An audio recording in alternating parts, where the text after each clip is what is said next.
பிரியன் sir, எல்லாரும் சேர்ந்து விஜய் அடிக்கிறாங்க, இப்போ எல்லாரும் சேர்ந்து விஜயை விமர்சிக்கிறாங்க. இது விஜயை பலப்படுத்துமா அதிகமாக பலவீனப்படுத்துமா? என்ன சார் இம்பாக்ட் இருக்கும்? இல்லை, தீய சக்தின்னு சொல்றதுக்கு ஸ்டாலின்டேருந்து ஒரு ரியாக்ஷனும் இல்லை.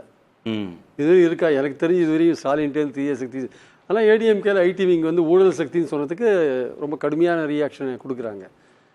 அதாவது திடீர்னு வந்து ஏடிஎம்கே வந்து விஜய் அட்டாக் பண்ணுறதும் ஏடிஎம்கே திருப்பி தாக்குறதும் வந்து இன்றைக்கி அரசியலில் வந்து நிச்சயமாக வந்து ஒரு பெரிய யூகத்துக்குரிய ஒரு விஷயமா மாறி இருக்கு. என்ன ரீசன்ஸ் இருக்கும் அப்படின்றது டெல்லி போயிட்டு வந்த அப்புறம் தான் அது நடக்குதுன்றதை நம்ம பார்க்குறோம். ஆக்சுவலாக டெல்லியில் போய் ஒரு சிபிஐ என்கொயரிக்கு அப்புறம் தான் இந்த விஷயம் நடக்குது. இப்போ டெல்லிக்கு போயிட்டு வந்த பிறகு இது நடக்குதுன்னா, அதுவும் பிரதமர் வந்து என்ன சொல்கிறாரு, திமுக ஊழல் சக்தி, அதை விரட்டணும்னு தான் இங்கே வரும்போதே பதிவு போட்டு வர்றார்.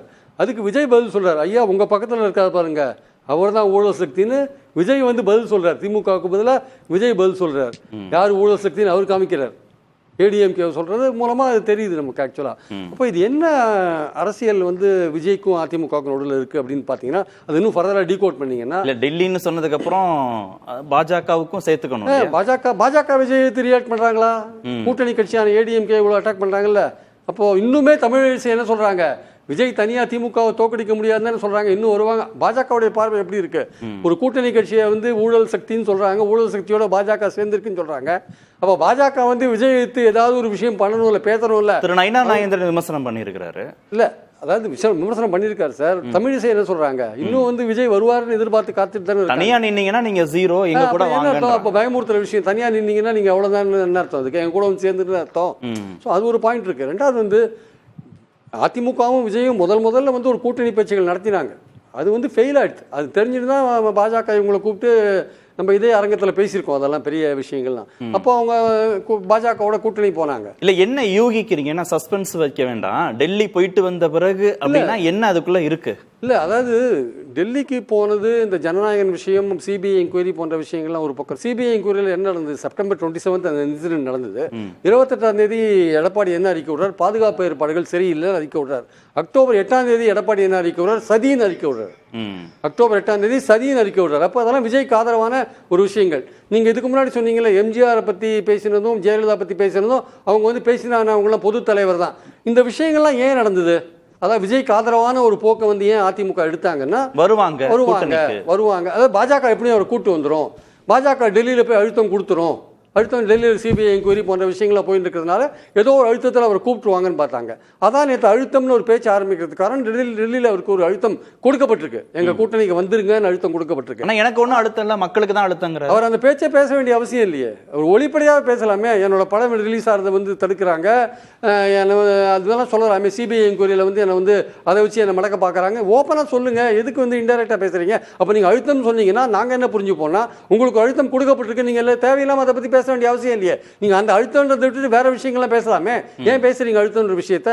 அழுத்தம்னு நீங்க பேசும்போது உங்களுக்கு அழுத்தம் கொடுக்கப்பட்டிருக்கு, பாஜக கூட்டணியில சேரத்துக்கான அழுத்தம் கொடுக்கப்பட்டிருக்கு. அது இல்லை அப்படின்னு இவர் சேர மாட்டேன்னு சொல்லிட்டு வந்திருக்கலாம். இல்லைங்க, உங்களை நான் அதிகமாக அட்டாக் பண்ணல, நான் வந்து அரசியல் பண்ண வேண்டியிருக்கு, ஏடிஎம்கே அட்டாக் பண்ண வேண்டியிருக்கும், அதை நீங்கள் தடுக்காதீங்கன்னு வந்திருக்கலாம். ஏடிஎம்கே பற்றி மேக்ஸிமம் என்ன ஒரு அட்டாக் பண்ணார் முந்தி, எம்ஜிஆர் ஆரம்பித்த கட்சி இன்னைக்கு எப்படி இருக்கு அந்த ஒரு விஷயத்தை சொன்னார். ஒரே ஒரு இடத்துல மட்டுமே ஊழல் கூட்டணி அமைஞ்சிருக்காங்கன்னு ஒரு விஷயத்தை சொன்னார். அதுக்கப்புறம் மேஜராக வந்து ஏடிஎம்கே பற்றி ஒன்றுமே பேசலை. கரூர் சம்பவத்தில் ஆதரிச்சாங்க, எம்ஜிஆர் பேரை சொன்ன போது ஆதரிச்சாங்க, எல்லாம் பண்ணினாங்க. அப்போது டெல்லி போயிட்டு வந்த பிறகு இந்த ஷிஃப்ட் நடந்ததுன்னா, ஏடிஎம்கே நோக்கி இந்த விஷயத்தை விஜய் வைக்கிறாருன்னா, இது பாஜகவுடைய சம்மதத்தின் பேரை தான் வைக்கிறாங்களோ, ஏடிஎம்கே டேமேஜ் பண்றது பாஜகவுக்கும் உடன்பாடா அப்படின்ற ஒரு கேள்வியை நான் எழுப்புறேன். பாஜகவுக்கும் தாவேகாவுக்கும் உடன்பாடா? ஏடிஎம்கே அட்டாக் பண்ணுங்க பரவாயில்ல, ஏடிஎம்கே தோத்தாலும் பரவாயில்ல, ஏன்னா அவங்களுக்கு 26 முக்கியம் இல்லை 29 தான் முக்கியம். ஏடிஎம்கே வந்து ப்ராமினெண்டா வரக்கூடாது, அது தனி மெஜாரிட்டி வரக்கூடாது, அது கூட்டணி ஆட்சிக்கு அது வரணும். ஸோ அது டேமேஜ் ஆனாலும் பரவாயில்லன்னு பாஜக நினைக்குதா? எங்களை அட்டாக் பண்ணாதீங்க. திமுக என்ன பண்ணுது, பாஜக அட்டாக் பண்றது மூலமா ஏடிஎம்கே சேர்த்து நாங்க அட்டாக் பண்றோம்னு திமுக சொல்றாங்க. இப்ப தாவேகா என்ன சொல்லுதுன்னா, ஏடிஎம்கே அட்டாக் பண்ணது மூலமா பாஜகவையும் சேர்த்து அட்டாக் பண்றோம்ன்றாங்க. உள்ள இருக்கிற விஷயத்தை நாங்க அட்டாக் பண்றோம். இல்ல சார், ஒரு நெருக்கடி இருந்ததுல விஜய்க்கு. நீங்க திமுகவை மட்டும் விமர்சிக்கிறீங்க, அதிமுகவை விமர்சிக்கல, நீங்க மாற்றுன்னு சொன்னீங்கன்னா 2 பேரையும் தானே விமர்சிக்கணும்னு கேள்வி கேட்டுட்டே இருந்தாங்களே, அதனுடைய வெளிப்பாடாக அவர் அதிமுகவையும் சேர்த்தே விமர்சிக்கிறாருன்னு பார்க்க முடியாது. பாஜக சொல்லி கொடுத்து தான் விமர்சிக்கணும். இல்ல தமிழ்நாட்டுல திராவிட இயக்கங்களை எதிர்த்து தான் பாஜகவே குரல் கொடுத்துருக்காங்க. இரு திராவிட கழகங்களுக்கு எதிராக வந்து நாங்க வந்திருக்கோம்னு சொன்னாங்க. அப்போ புதுசா கட்சி ஆரம்பிக்கிற விஜயகாந்த் உட்பட எல்லாருமே என்ன பண்ணாங்க, திமுக அதிமுகவுக்கு மாற்றாதான் வரேன்னு சொன்னாங்க. அப்படிதான் வந்து இவரும் வந்திருக்காரு. அப்போ வரவருக்கு வந்து அதிமுக ஊழல் கட்சின்னு தெரியாதா, திமுக தீய சக்தின்னு தெரியாதா? எல்லாமே தெரிஞ்சுதானே வராருல்ல. அப்போ ஆரம்பிக்கும் போதே நீங்க ஏடிஎம்கேவோட நீங்க ஏடிஎம்கே விமர்சனம் பண்ணி தானே நீங்க கட்சியை ஆரம்பிச்சிருக்கணும். திமுக விமர்சனம் பண்ற அதே ரேஞ்சில் நீங்க ஏடிஎம்கே விமர்சனம் பண்ணிருந்தீங்கன்னா, முதல்லயே பண்ணிருந்தீங்கன்னா உங்களுக்கு இன்னும் ஆதரவு பெரிய இருக்கும். இன்னைக்கு உங்க ரசிகர்கள் மட்டும்தான் அவங்க ஆதரிக்கிறாங்க. இன்னும் அவருக்கு ஓட்டு எப்படிலாம் வரும்ன்ற அது ஒரு விஷயம் வந்து யூகிக்கக்கூடிய ஒரு விஷயம். ஆனால் ஏடிஎம்கே டிஎம்கே எழுத்து தான் நான் கட்சியை ஆரம்பிச்சிருக்கேன், ரெண்டு பேருமே ஊழல், ரெண்டு பேருமே தீய சக்தி, ரெண்டு பேருமே ஆட்சிக்கு வரக்கூடாது, இன்னைக்கு சொன்ன அதே வார்த்தையை நீங்க கட்சியை ஆரம்பிச்ச போது சொல்லியிருந்தீங்கன்னா அவருக்கும் ஒரு எண்ணம் இருந்திருக்கும் அதிமுகவோட கூட்டணிக்கு போகலாம். அதே தான் சொல்றேன், அவருக்கு ஒரு எண்ணம் இருந்திருக்கலாம். தனியா தோக்கடிக்க முடியாது. ஏடிஎம்கேக்கும் ஒரு நீங்க சொன்ன மாதிரி பிள்ளையார் சொல்லி போட்டாச்சு, கரூர் சம்பவத்துக்கு பிறகுலாம் பிள்ளையார் சொல்லி போட்டாச்சு. ஆனா பாஜகவுடைய ரோல் இதுல என்னன்னு பார்க்கணும். ஏடிஎம்கே அட்டாக் பண்ண டெல்லிக்கு போயிட்டு வந்த பிறகு இது நடக்குது. பாஜக அட்டாக் பண்றது, ஏடிஎம்கே அட்டாக் பண்றது அந்த கூட்டணியை பாதிக்கும். அந்த கூட்டணியை பாதிக்கும். திமுக அதிமுக ரெண்டையும் பிடிக்காதவங்க விஜய்க்கு ஓட்டு போடுவாங்கல்ல, அப்போ ஓட்டு அவருக்கு கொஞ்சம் கூடுறதுக்கான வாய்ப்பு இருக்குல்ல. அப்போ பாஜக இதை எப்படி பாக்குதுன்றது ஒரு விஷயம் இருக்கு. பாஜகவை நேரடியாக அட்டாக் பண்ண மாட்டேன்றார். கேட்டா இந்திய எதிர்ப்பு, நீட்டு, ஜிஎஸ்டின்னு ஏதோ உழுது போன சப்ஜெக்ட்லாம் சொல்லிட்டு இருக்காரு. அதை ஒரிஜினா அதோட முக்கியமான விஷயம் திருப்பரங்குன்றம் போன விஷயம், கிறிஸ்துவர்கள் அட்டாக் போன்ற விஷயம்லாம் இருக்கு. அதெல்லாம் வாய முடியும் கம்முன்னு இருக்காரு. அப்போ பாஜகவை நான் அட்டாக் பண்ண மாட்டேன், அதுல ஏதோ ஒரு அண்டர்ஸ்டாண்டிங் போல் இருக்கு.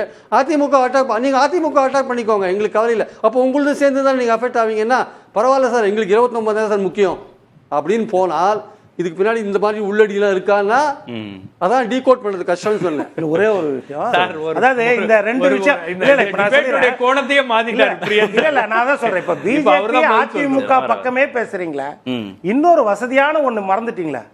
1885 ஆரம்பிச்சு இந்த நாட்டுக்கே சுதந்திரம் வாங்கி கொடுத்து லட்சக்கணக்கான தமிழ் இன அழிப்புக்கு காரணமாக இருந்த காங்கிரஸ், அவங்கள ஏங்க தாவேக்கா விமர்சனமே பண்ண மாட்டாங்க? திமுகவை மட்டும் விமர்சனம் பண்றாங்க. அந்த கூட்டணியில் இருக்கிற காங்கிரஸ் விமர்சனம் பண்ண மாட்டாங்க.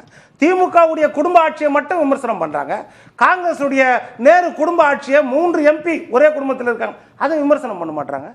அப்ப அதை பற்றி நம்ம ஏன் பேச மாட்டோம்? இன்றைய தலைப்பு அந்த ஆசையும் இருக்குது இல்ல. அப்போ தாவேக்காக்கு அப்போ அதுதானே அவங்க விமர்சனம் இப்போ சொல்றாரு. இல்ல டெல்லி அதிமுக பிஜேபி சொல்லி தான் அதிமுக விமர்சனம் பண்றாங்கன்னா காங்கிரஸ் சொல்லி தான் திமுக விமர்சனம் பண்றாரா? அந்த கேள்வி நாளைக்கு நீங்க இந்த தலைப்பு வீங்க, இதுல பேசுறதுக்கு நிறைய விஷயம் இருக்கு. நீங்க இந்த நோய்கள் வரும், இத நீங்க நோய்கள் இல்ல அதையும் வரும், அதே அதெல்லாம் வரும். அவருடைய விமர்சனங்கள்ல இதுவும் வரும். இந்த தலைப்பு உங்களுக்கு சாதகமா இருக்கு மட்டும் பேசணும். நீங்க அந்த தலைப்பு பேசலாம், இந்த தலைப்பு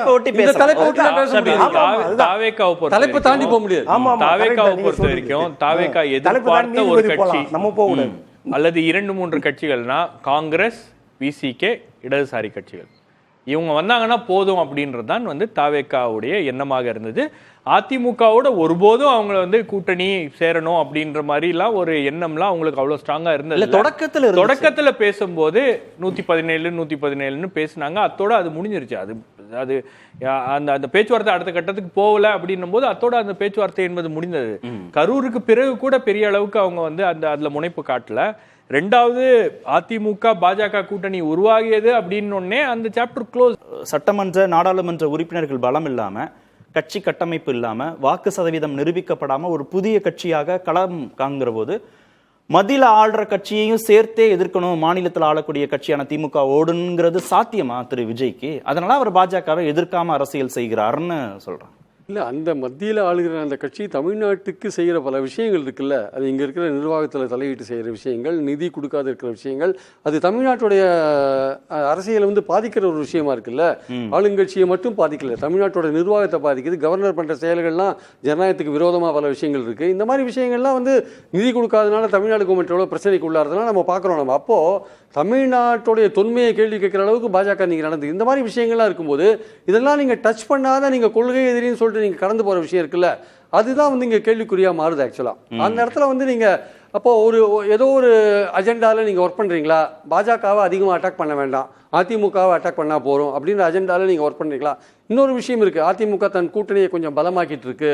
அதனால அவங்களும் களத்துல முந்தி என்ன சொன்னாங்க, களத்துல இல்லாதவங்களை பத்தி நாங்க ஏன் கவலை பண்ணாங்க, ஏடிஎம்கேவை செமிஃபைனல்ஸ்ல பீட் பண்ணிட்டோம்னு வேற ஆதவ அர்ஜுனா சொன்னாரு. ஆனா இன்னைக்கு திடீர்னு அவங்க களத்துல வந்துட்டாங்கன்னா அவங்க டிடிவி எல்லாம் சேர்த்திருக்காங்க, பாமக அன்புமணியை சேர்த்திருக்காங்க. ஒருவேளை அவங்க பலம் பெற்றதுனால அவங்களை தவிர்க்க முடியாதுன்னு விஜய் வந்து விமர்சிக்கிறாரா அப்படின்ற ஒரு விஷயமும் உண்டு.